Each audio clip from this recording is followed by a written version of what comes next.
Hi everyone, എല്ലാവർക്കും skill റൈനോയുടെ current affair സെക്ഷനിലേക്ക് സ്വാഗതം. ഇന്ന് ഡിഗ്രി പ്രിലിംസ് ഫസ്റ്റ് സ്റ്റേജിൻ്റെ എക്സാം നിങ്ങൾ കുറച്ച് പേരെങ്കിലും എഴുതിയിട്ടുണ്ടാവും അല്ലേ? എല്ലാവരും നല്ല രീതിക്ക് തന്നെ എക്സാം എഴുതിയെന്ന് വിചാരിക്കുന്നു. മെയിൻസിന് ഇനി ഒരുപാട് ദിവസമുണ്ട്, കുറച്ച് ദിവസം കഴിഞ്ഞ് പഠിക്കാം എന്നൊന്നും പറഞ്ഞ് ആരും ഇരിക്കരുത്. നാളെ തന്നെ നിങ്ങളുടെ എക്സാം പ്രിപ്പറേഷൻസ് എന്ത് ചെയ്യുക, സ്റ്റാർട്ട് ചെയ്യുക. മെയിൻസിൻ്റെ സിലബസ് നോക്കിക്കഴിഞ്ഞാൽ നിങ്ങൾക്ക് മനസ്സിലാവും 15 മാർക്കിനാണ് നമ്മുടെ കറണ്ട് അഫയർ ചോദിക്കുന്നത്. അതായത് ഏറ്റവും ഇമ്പോർട്ടൻ്റ് ആയിട്ടുള്ളതും റാങ്ക് മേക്കിംഗ് ആയിട്ടുള്ള സെക്ഷൻ എവിടെ നിന്നാണ് വരുന്നത്? നമ്മുടെ കറണ്ട് അഫയറിൽ നിന്നാണ് വരുന്നത്. സോ എല്ലാവരും എന്ത് ചെയ്യുക, നല്ല രീതിക്ക് തന്നെ നമ്മുടെ കറണ്ട് അഫയറും നിങ്ങളുടെ പഠനവും നല്ല രീതിക്ക് തന്നെ മുന്നോട്ട് കൊണ്ടുപോകും. ഓക്കെ, അപ്പോൾ നമുക്ക് എന്ത് ചെയ്യാം, നമ്മുടെ ഇന്നത്തെ ക്ലാസ്സിലോട്ട് പോകാം. ആദ്യത്തെ ചോദ്യം വളരെ പ്രധാനപ്പെട്ട ചോദ്യമാണ്. കേന്ദ്രഭരണ പ്രദേശമായ ലഡാക്കിൽ പുതുതായി നിലവിൽ വരുന്ന 5 ജില്ലകൾ ഏതൊക്കെയാണ്? ദ്രാസ്, ഷാം, നുബ്ര, ചാങ്താങ്, സാൻസ്കർ. ഏതൊക്കെയാണ്? ദ്രാസ്, ഷാം, നുബ്ര, ചാങ്താങ്, സാൻസ്കർ. അപ്പോൾ ലഡാക്കിൽ ഇപ്പോൾ ടോട്ടൽ എത്ര ജില്ലകളായിട്ടുണ്ട്? ടോട്ടൽ ലഡാക്കിൽ ഇപ്പോൾ 7 ജില്ലകളായിട്ടുണ്ട്. 5 എണ്ണം പുതുതായിട്ട് ഇപ്പോൾ നമ്മൾ ആഡ് ചെയ്തിട്ടുണ്ട്. അപ്പോൾ നിലവിൽ 2 എണ്ണം കാണണമല്ലോ. അത് ഏതൊക്കെയാണ്? ലേയും കാർഗിലും ആണ്. ഓർത്ത് വെച്ചിരുന്നത് ഏതൊക്കെയാണ്? ലേയും കാർഗിലും ആണ്.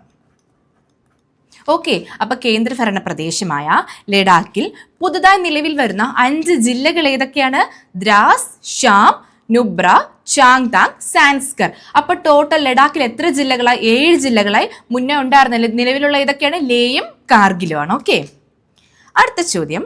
2026 ഏപ്രിൽ ഏകദേശം 12,000 വർഷം പഴക്കമുള്ള സമുദ്രജീവികളുടെ ഫോസിൽ കണ്ടെത്തിയ തൂത്തുക്കുടിയിലെ പ്രദേശം ഏതാണ്? പനയൂരാണ്. ഏതാണ്? പനയൂരാണ്. 2022-23 കാലഘട്ടത്തിലെ മഴ കാരണം, അതായത് ഒരു നല്ല അതിശക്തമായ മഴയാണ് ഈ ഒരു ഫോസിൽ കണ്ടെത്താൻ വേണ്ടിയിട്ട് സഹായിച്ചത്. അപ്പോൾ 2026 ഏപ്രിൽ ഏകദേശം 12,000 വർഷം പഴക്കമുള്ള സമുദ്രജീവികളുടെ ഫോസിൽ കണ്ടെത്തിയ തൂത്തുക്കുടിയിലെ, അതായത് തമിഴ്നാട്ടിലെ പ്രദേശം ഏതാണ്? പനയൂർ. ഓക്കെ, അടുത്ത ചോദ്യം. ദേശീയ ജൂനിയർ അണ്ടർ 20 അത്ലറ്റിക്സിൽ പുരുഷ വിഭാഗം 400 മീറ്റർ ദേശീയ റെക്കോർഡോടെ സ്വർണം നേടിയ മലയാളി താരം ആരാണ്? മുഹമ്മദ് അഷ്ഫഖാണ്. ദേശീയ ജൂനിയർ അണ്ടർ 20 അത്ലറ്റിക്സിൽ പുരുഷ വിഭാഗം 400 മീറ്ററിൽ ദേശീയ റെക്കോർഡോടെ സ്വർണം നേടിയ മലയാളി താരം ആരാണ്? മുഹമ്മദ് അഷ്ഫഖാണ്. 2017 അമോജ് സ്ഥാപിച്ച ദേശീയ റെക്കോർഡുള്ള 46.26 സെക്കൻഡ് ദേശീയ റെക്കോർഡ് ബ്രേക്ക് ചെയ്തുകൊണ്ടാണ് ഇപ്പോൾ മുഹമ്മദ് അഷ്ഫഖ് എന്ന് നേടിയിട്ടുള്ളത് സ്വർണം കരസ്ഥമാക്കിയിട്ടുള്ളത്. അഷ്ഫഖ് ഓടിയത് 46.05 സെക്കൻഡിലാണ്. ഓക്കെ, അടുത്ത ചോദ്യം. വൈദ്യുതിയിൽ പ്രവർത്തിക്കുന്ന ഇന്ത്യയിലെ ആദ്യ വിമാനം ഏതാണ്? ശൂന്യാണ്. വളരെ ഇമ്പോർട്ടൻ്റ് ആണ്.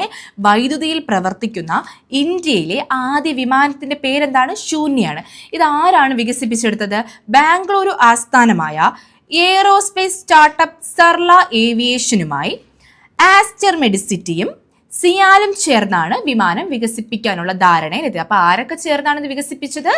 എയ്റോസ്പേസ് സ്റ്റാർട്ടപ്പ് സർല ഏവിയേഷനുമായി ആസ്റ്റർ മെഡിസിറ്റിയും സിയാലും ചേർന്നാണ് വിമാനം വികസിപ്പിക്കാനുള്ള ധാരണയിൽ എത്തിയത്. ഇതിൽ എത്ര പേർക്ക് യാത്ര ചെയ്യാം? പൈലറ്റ് ഉൾപ്പെടെ 7 പേർക്ക് യാത്ര ചെയ്യാം. അപ്പോൾ വൈദ്യുതിയിൽ പ്രവർത്തിക്കുന്ന ഇന്ത്യയിലെ ആദ്യ വിമാനം ഏതാണ്? ശൂന്യയാണ്. അടുത്ത ചോദ്യം. കേരളത്തിൽ കടുത്ത വേനൽ ചൂടിനെ പ്രതിരോധിക്കാൻ സംസ്ഥാന സർക്കാർ നിർദ്ദേശിച്ച പ്രധാന കരുതൽ നടപടി അറിയപ്പെടുന്ന എന്താണ്? Self lockdown. എന്താണ്? Self lockdown. കേരളത്തിൽ കടുത്ത വേനൽ ചൂടിനെ പ്രതിരോധിക്കാൻ സംസ്ഥാന സർക്കാർ നിർദ്ദേശിച്ച പ്രധാന കരുതൽ നടപടി അറിയപ്പെടുന്ന എന്താണ്? Self lockdown. ഓക്കെ, അടുത്ത പോയിന്റ്. 2026 പത്മപ്രഭ പുരസ്കാരത്തിന് അർഹത നേടിയത് ആരാണ്? ആർ രാജശ്രീയാണ്. അപ്പോൾ ആർ രാജശ്രീയാണ് 2026 പത്മപ്രഭ പുരസ്കാരത്തിന് അർഹത നേടിയത്. 2026 നടക്കുന്ന 52ാമത് G7 ഉച്ചകോടിയുടെ വേദി എവിടെയാണ്? ഫ്രാൻസിലാണ്. ഫ്രാൻസിൽ എവിടെയാണെന്ന് ചോദിച്ചാൽ ഏവിയാൻ ലെസ് ബെയിൻസ് ആണ്. ഏവിയാൻ ലെസ് ബെയിൻസ്. 2026 നടക്കുന്ന 52ാമത് G7 ഉച്ചകോടിയുടെ വേദി എവിടെയാണ്? ഫ്രാൻസ് ആണ്. 2025 എവിടെയായിരുന്നു? അത് കാനഡയിലായിരുന്നു കേട്ടോ. ജസ്റ്റ് ഓർത്ത് വെച്ചിരുന്നോ? 2025 കാനഡയിലായിരുന്നു. Okay, Canada. ഇന്ത്യയിൽ സ്വകാര്യ മേഖലയിലെ ആദ്യ ഓർബിറ്റൽ റോക്കറ്റ് ഏതാണ്? വിക്രം 1 ആണ്. ഇന്ത്യയിൽ സ്വകാര്യ മേഖലയിലെ ആദ്യ ഓർബിറ്റൽ റോക്കറ്റിന്റെ പേരെന്താണ്? വിക്രം 1 ആണ്. ഇത് ആരാണ് വികസിപ്പിച്ചെടുത്തത്? സ്കൈറൂട്ട് എയ്റോസ്പേസ് ആണ് വികസിപ്പിച്ചെടുത്തത്. ആരാണ്? സ്കൈറൂട്ട് എയ്റോസ്പേസ്. ഓക്കെ, അടുത്ത പോയിന്റ്. ഛത്തീസ്ഗഡിൽ ഏകീകൃത സിവിൽ കോഡ് നടപ്പാക്കുന്നതിനായി രൂപവൽക്കരിച്ച ഡ്രാഫ്റ്റിംഗ് കമ്മിറ്റിയുടെ അധ്യക്ഷത ആരാണ്? രഞ്ജന പ്രകാശ് ദേശായി ആണ്. ഛത്തീസ്ഗഡിൽ ഏകീകൃത സിവിൽ കോഡ് നടപ്പാക്കുന്നതിനായി രൂപവൽക്കരിച്ച ഡ്രാഫ്റ്റിംഗ് കമ്മിറ്റിയുടെ അധ്യക്ഷത ആരാണ്? രഞ്ജന പ്രകാശ് ദേശായി. ഓക്കെ, പുള്ളിക്കാരിയെ കുറിച്ച് ഒരു പോയിന്റോട് നമുക്ക് അറിഞ്ഞിരിക്കേണ്ടതായിട്ടുണ്ട്. പ്രസ് കൗൺസിൽ ഓഫ് ഇന്ത്യയുടെ ചെയർപേഴ്സണായി 2ാം തവണയും നിയമിത ആരാണ്? രഞ്ജന പ്രകാശ് ദേശായി തന്നെയാണ്. അപ്പൊ ഈ 2 ചോദ്യങ്ങളും ഒരുമിച്ച് തന്നെ അറിഞ്ഞിരിക്കുക. എന്താണ്? പ്രസ് കൗൺസിൽ ഓഫ് ഇന്ത്യയുടെ ചെയർപേഴ്സണായി 2ാം തവണയും നിയമിത ആരാണ്? രഞ്ജന പ്രകാശ് ദേശായി ആണ്. അടുത്ത പോയിന്റ്, ആന്ധ്രാപ്രദേശിന്റെ തലസ്ഥാനം എവിടെയാണ്? അമരാവതി. ഇമ്പോർട്ടന്റ് ആയിട്ടുള്ള ചോദ്യമാണ്, PSC ചോദിക്കാൻ ചാൻസ് കൂടുതലാണ്. ആന്ധ്രാപ്രദേശിന്റെ തലസ്ഥാനം എവിടെയാണ്? അമരാവതിയാണ്. 1-2 പോയിന്റ് ഒന്ന് നോട്ട് ചെയ്തോ. 2026 ഏപ്രിൽ 1 ലോക്സഭ എന്ത് ചെയ്തു? ഇതിന്റെ ബില്ല് പാസ്സാക്കി. ലോക്സഭ ഇതിന്റെ ബില്ല് പാസ്സാക്കി. ഇനി ഏപ്രിൽ 2 ആയപ്പോഴേനും രാജ്യസഭ ബില്ല് പാസ്സാക്കി. ഏപ്രിൽ 6 എന്ത് ചെയ്തു? പ്രസിഡന്റ് ഇത് അംഗീകരിച്ചു. അങ്ങനെ എന്തായിട്ട് മാറി? ആന്ധ്രാപ്രദേശിന്റെ തലസ്ഥാനം അമരാവതിയായിട്ട് മാറി. അപ്പോൾ ഒന്ന് ഓർത്ത് വെച്ചിരുന്നത് പ്രസിഡന്റാണ്. പ്രസിഡന്റ് ഇത് അംഗീകരിച്ചതാണ്. ഏപ്രിൽ 1 ലോക്സഭ ബില്ല് പാസ്സാക്കി. ഏപ്രിൽ 2 രാജ്യസഭ ബില്ല് പാസ്സാക്കി. ഏപ്രിൽ 6 എന്ത് ചെയ്തു? പ്രസിഡന്റ് ഇത് അംഗീകാരം നൽകി. അങ്ങനെ എന്തായിട്ട് മാറി? ആന്ധ്രാപ്രദേശിന്റെ തലസ്ഥാനം അമരാവതിയായിട്ട് മാറി. ഓക്കെ, മനുഷ്യർ ഏറ്റവും കൂടുതൽ ദൂരം സഞ്ചരിച്ച ബഹിരാകാശ ദൗത്യം ഏതാണ്? ആർടെമിസ് 2 ആണ്. മനുഷ്യർ ഏറ്റവും കൂടുതൽ ദൂരം സഞ്ചരിച്ച ബഹിരാകാശ ദൗത്യം ഏതാണ്? ആർടെമിസ് 2 ആണ്. അപ്പോളോ 13 ഇങ്ങനെ റെക്കോർഡ് ഉണ്ടായിരുന്നത്. ഇപ്പൊ ആ റെക്കോർഡ് ആരടിച്ചു മാറ്റി? ആർടെമിസ് 2 അടിച്ചു മാറ്റിയിട്ടുണ്ട് അല്ലേ? ഓക്കെ, അപ്പൊ മനുഷ്യർ ഏറ്റവും കൂടുതൽ ദൂരം സഞ്ചരിച്ച ബഹിരാകാശ ദൗത്യം ഏതാണ്? ആർടെമിസ് 2 ആണ്. ലോകത്തിലെ ഏറ്റവും വലിയ നാളികേര ഉൽപാദക രാജ്യമായി മാറിയത് ഏതാണ്? ഇന്ത്യയാണ്. ലോകത്തിലെ ഏറ്റവും വലിയ നാളികേര ഉൽപാദക രാജ്യമായി മാറിയതാണ് ഇന്ത്യയാണ്. അടുത്ത ചോദ്യം, 2026 ഏപ്രിൽ അന്തരിച്ച രഘുറായ് ഏത് മേഖലയിൽ പ്രശസ്തനാണ്? ഫോട്ടോഗ്രാഫർ. രഘുറായ് ആരാണ്? ഫോട്ടോഗ്രാഫർ ആണ്. ഒരു പോയിന്റ് അറിഞ്ഞിരുന്നു, ആധുനികതയുടെ ദൃശ്യരേഖ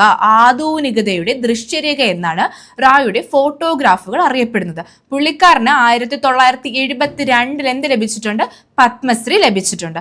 ആധുനികതയുടെ ദൃശ്യരേഖ എന്നാണ് റായുടെ ഫോട്ടോഗ്രാഫുകൾ അറിയപ്പെടുന്നത്. ഓക്കെ, 2026 ഏപ്രിൽ അന്തരിച്ച രഘുറായ് ഏത് മേഖലയിൽ പ്രശസ്തനാണ്? ഫോട്ടോഗ്രാഫി. ഓക്കെ, അടുത്ത ചോദ്യം, ഇന്ത്യയിലെ ആദ്യത്തെ LPG ATM ആരംഭിച്ച സ്ഥാപനം ഏതാണ്?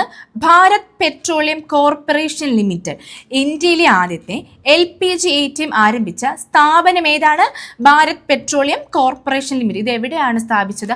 ഹരിയാനയിലാണ്. ഓർത്തു വെച്ചിരുന്നു, അത് ഇമ്പോർട്ടൻ്റ് ആണ്. ഹരിയാനയിലാണ്. ഹരിയാനയിൽ ഗുരുഗ്രാം. എവിടെയാണ്? ഗുരുഗ്രാം. ഇത് ഇമ്പോർട്ടൻ്റ് ആണ്, ഓർത്തു വെച്ചിരുന്നു. ഇന്ത്യയിലെ ആദ്യത്തെ LPG ATM ആരംഭിച്ച സ്ഥാപനം ഏതാണെന്ന് ചോദിച്ചാൽ ഭാരത് പെട്രോളിയം കോർപ്പറേഷൻ ലിമിറ്റഡ് ആണ്.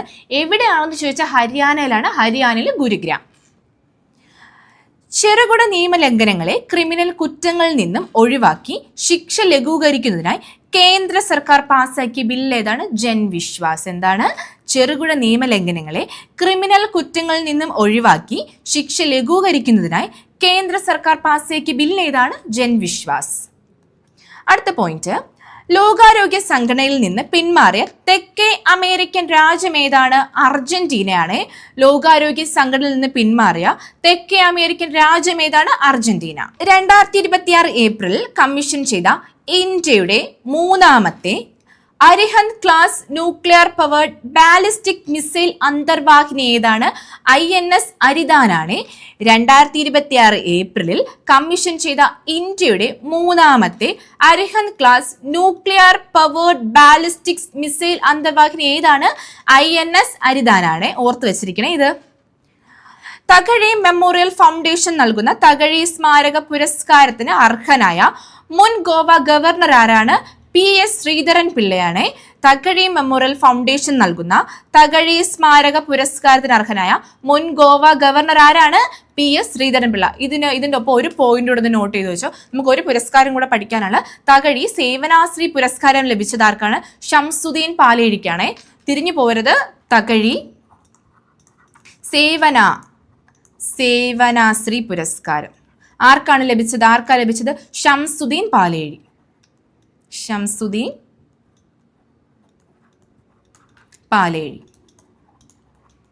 ഓക്കെ, ഷംസുദ്ദീൻ പാലേരിക്കാണ് തകഴി സേവനാശ്രീ പുരസ്കാരം ലഭിച്ചത്.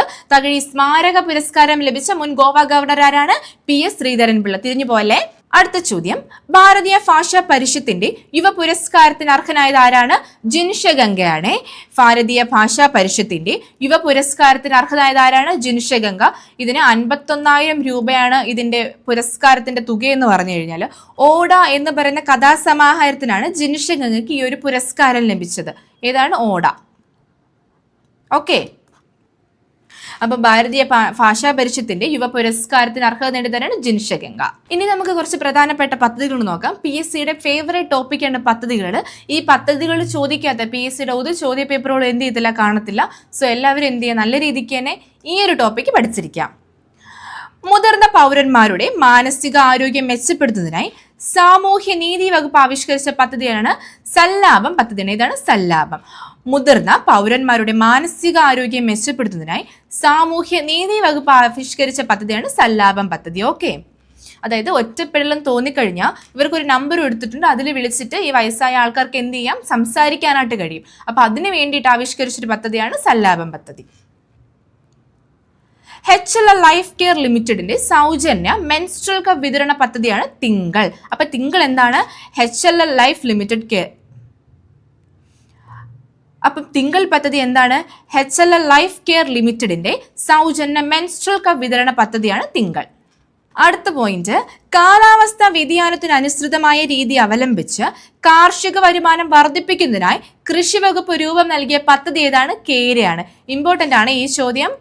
കാലാവസ്ഥാ വ്യതിയാനത്തിന് അനുസൃതമായ രീതി അവലംബിച്ച് കാർഷിക വരുമാനം വർദ്ധിപ്പിക്കുന്നതിന് കൃഷി വകുപ്പ് ആരംഭിച്ച പദ്ധതി ഏതാണ്? കേര. അടുത്ത പോയിന്റ്, സംസ്ഥാന ബാലാവകാശ സംരക്ഷണ കമ്മീഷൻ കുട്ടികൾക്കായി ആരംഭിക്കുന്ന ഇന്റർനെറ്റ് റേഡിയോ പദ്ധതിയുടെ പേരെന്താണ്? റേഡിയോ നെല്ലിക്ക എന്നാണ്. അപ്പൊ റേഡിയോ നെല്ലിക്ക എന്ന് വെച്ചാൽ എന്താണ്? സംസ്ഥാന ബാലാവകാശ സംരക്ഷണ കമ്മീഷൻ കുട്ടികൾക്കായി ആരംഭിക്കുന്ന ഇന്റർനെറ്റ് റേഡിയോ പദ്ധതിയാണ് റേഡിയോ നെല്ലിക്ക. അടുത്ത പോയിന്റ്, നഗരത്തിൽ അലഞ്ഞു തിരിയുന്നവർക്കും മാനസിക വെല്ലുവിളി നേരിടുന്നവർക്കും സുരക്ഷിത താവളം ഒരുക്കുന്നതിനായി കണ്ണൂർ ജില്ലയിൽ ആരംഭിച്ച പദ്ധതിയാണ് ഓപ്പറേഷൻ ഗ്രീൻ സേഫ്. ഓക്കെ, എന്താണ് ഓപ്പറേഷൻ ഗ്രീൻ സേഫ് എന്ന് വെച്ചാൽ നഗരത്തിൽ അലഞ്ഞു തിരിയുന്നവർക്കും മാനസിക വെല്ലുവിളി നേരിടുന്നവർക്കും സുരക്ഷിത താവളം ഒരുക്കുന്നതിനായി കണ്ണൂർ ജില്ലയിൽ ആരംഭിച്ച പദ്ധതിയാണ് ഓപ്പറേഷൻ ഗ്രീൻ സേഫ്. പ്രാദേശിക തലത്തിൽ സഹകരണ സംഘങ്ങൾ തയ്യാറാക്കുന്ന പദ്ധതികളുടെ വിജയ സാധ്യത പരിശോധിക്കാൻ സഹകരണ വകുപ്പ് ഒരുക്കുന്ന പ്രത്യേക സംവിധാനമാണ് പ്രോജക്റ്റ് ക്രഷ്. അപ്പൊ പ്രോജക്റ്റ് ക്രഷ് എന്ന് വെച്ചാൽ എന്തുവാണ്? പ്രാദേശിക തലത്തിൽ സഹകരണ സംഘങ്ങൾ തയ്യാറാക്കുന്ന പദ്ധതികളുടെ വിജയ സാധ്യത പരിശോധിക്കാൻ സഹകരണ വകുപ്പ് ഒരുക്കുന്ന സംവിധാനം അല്ലെങ്കിൽ ഒരു പദ്ധതിയാണ് എന്താണ്? പ്രോജക്റ്റ് ക്രഷ് എന്ന് വെച്ചാൽ. ഓക്കെ, അപ്പോൾ ഇത്രയേ ഉള്ളൂ നമ്മൾ ഇന്നത്തെ ക്ലാസ് എന്ന് പറഞ്ഞു കഴിഞ്ഞാൽ. നമ്മൾ ഇന്ന് ഒരുപാട് ഇമ്പോർട്ടൻ്റ് ആയിട്ടുള്ള ക്വസ്റ്റ്യൻസ് ഡിസ്കസ് ചെയ്തിട്ടുണ്ടല്ലേ. എല്ലാവരും നല്ല രീതിക്ക് തന്നെ നിങ്ങളുടെ പഠനം മുന്നോട്ട് കൊണ്ടുപോകുക. ആരും നോട്ടൊന്നും എഴുതി സമയം കളയരുത്. കിട്ടുന്ന സമയം നിങ്ങൾ മാക്സിമം പഠിക്കാൻ വേണ്ടി യൂട്ടിലൈസ് ചെയ്യുക. ഇതിൻ്റെ നോട്ട്, നമ്മുടെ കറണ്ട് അഫെയർ നോട്ട് നമ്മുടെ ആപ്പിൽ സ്കിൽ റൈനോ എന്ന ആപ്പിൽ നമ്മൾ കൊടുത്തിട്ടുണ്ട്. അതിൻ്റെ കൂടെ തന്നെ ക്വസ്റ്റ്യനും കൊടുത്തിട്ടുണ്ട്. അത് കയറി എല്ലാവരും എന്ത് ചെയ്യുക, ചെയ്ത് നോക്കുക. എങ്കിൽ മാത്രമേ മറന്നു പോവാ നമ്മൾ ഓരോ ക്വസ്റ്റ്യനും മനസ്സിലതിരിക്കത്തുള്ളൂ. ക്വസ്റ്റ്യൻ വരുന്ന സമയത്ത് നമുക്കത് പെട്ടെന്ന് ഇതാണ് നമ്മുടെ ആൻസർ എന്ന് പറഞ്ഞാൽ നമുക്കത് മാർക്ക് ചെയ്യാനും കഴിയത്തുള്ളൂ. ഓക്കെ, അപ്പോൾ എല്ലാവരും നല്ല രീതിക്ക് തന്നെ പഠനം മുന്നോട്ട് കൊണ്ടുപോകാം. നന്ദി, നമസ്കാരം.